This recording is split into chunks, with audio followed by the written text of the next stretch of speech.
introducing the new features and enhancements for the AdvancePro returns process.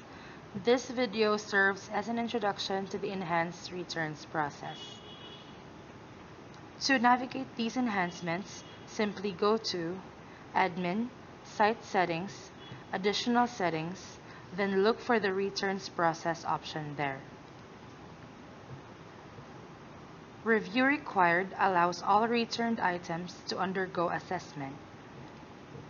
Reason drop-down allows a user to identify main causes for returns, thus reducing human error with manual reason. That way, each company can control a customized set of reasons and refrain their users from making it up.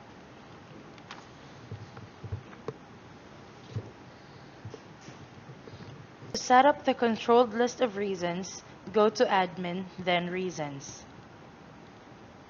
On the left, you can see Vendor Return Reasons, and on the right, Customer Return Reasons. These are examples of commonly used reasons, such as wrong item, defective item, or customer changed mind. Other new features include Replacement Customer Purchase Order and Vendor Return Creation. These two options can be selected when finalizing a pending customer credit memo.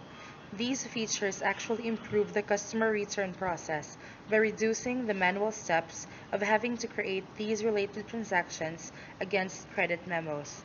Another video will focus on these features. Finally, conditional unit of measure.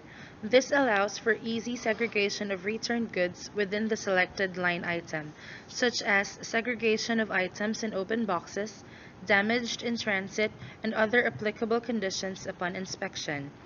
As a recap, we have discussed enhanced returns process, such as review requirement, reason drop-down list, vendor return creation, customer replacement order, and conditional units of measure. A separate video tutorial will be available for each enhancement.